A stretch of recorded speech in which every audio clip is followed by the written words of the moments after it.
one of the absolute truth, or one of the most certain thing, or the only certainty that we can say for sure this thing is going to happen, is actually we're going to die. And we're going to go and meet Allah subhanahu wa ta'ala.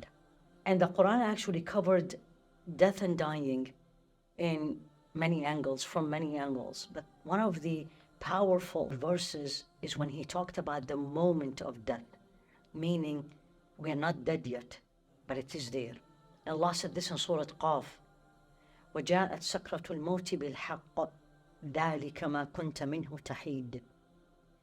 The moment of death came in, and Allah didn't say moment, He said وَجَاءَتْ سَكْرَةُ الْمَوْتِ. Sakra is literally from sakara, it's intoxication. So Allah described the moment of death, or the dying moment, is like someone who is intoxicated, meaning he does not or she does not know what is going on around them externally, but internally they are completely different. And Allah used waja'at, came, sakra, the moment of intoxication, bilhaq. And bilhaq is a truth. So what is this truth? Many commentary on it.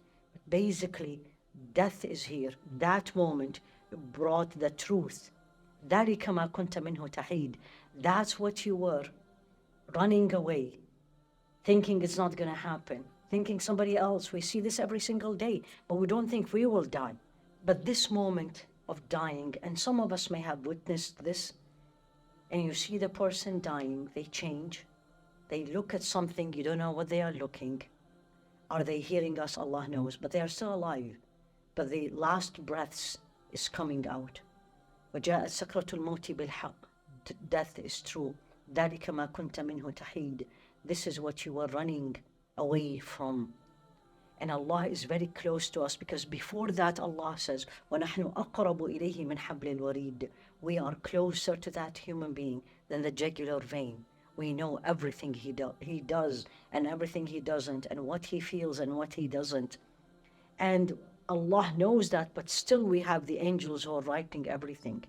إِذْ يَتَلَقَّى الْمُتَلَقِّيَانِ عَنِ الْيَمِينِ وَعَنِ الشِّمَالِ قَعِيدٌ. This is in life, before I die. The angels are writing every single thing. Why, Ya Allah, you know everything? So on the day of judgment, I will have no way to deny what I have done or said, because Allah will show it to me. Subhanallah. The good news is, and there's a hadith of Rasul alayhi salatu wasalam, that the two angels, one write the good deeds, which is the right side, and left angel write the sins. But then when the left angel, and in the hadith the meaning of it is that the left angel will wait. He will not send it or write it right away. He is going to wait for about 6 hours. Hopefully that person who committed that sin will repent, because once we repent, this sin is removed completely. One of the moments that is very powerful in the life of Rasul alayhi salatu wasalam, actually when he was dying, and Sayyidah Aisha described it. She said that Rasul alayhi salatu wasalam, when the intoxicating moment of death came to him, in his hand there was a wood container and it has water. And he put his hand, alayhi salatu wasalam, and he was washing his face. And he said, La ilaha illallah, La ilaha illallah, there is no God but worthy of worship but Him. Inna al-mawti sakarat, the death or dying moment has, sakarat is actually agony, pain. And then the angel came to him and they gave him the choice.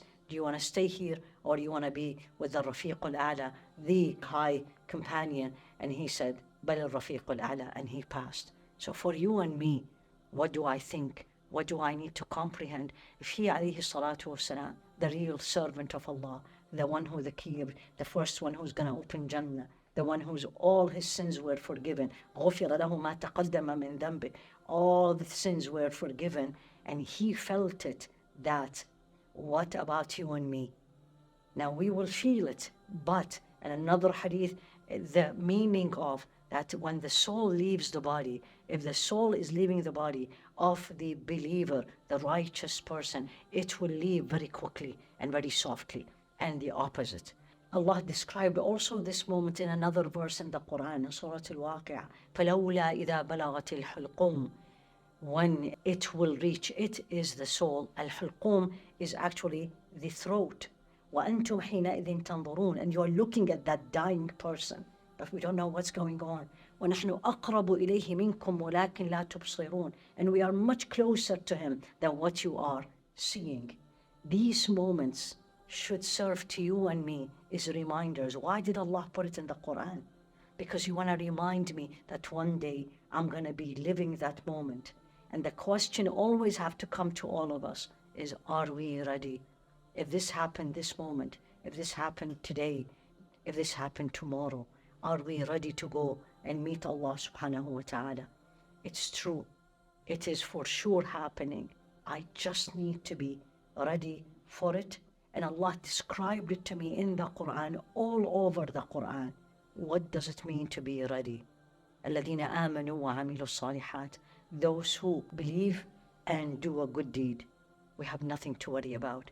As long as we have changed everything in our life, in our daily life, to make it an act of worship and pleasing to Allah subhanahu wa ta'ala, then the believer, on the contrary, as Sayyidina Bilal, when he was dying, and he was happy, and he said, finally, أَغَدًا نَلْقَى الْأَحِبَّ مُحَمَّدٍ وَصَحْبِهِ, finally tomorrow I'm going to go and meet Muhammad alayhi salatu wasalam and his companion, because he spent all his life in the obedience of Allah subhanahu wa ta'ala, so he knows where he will be.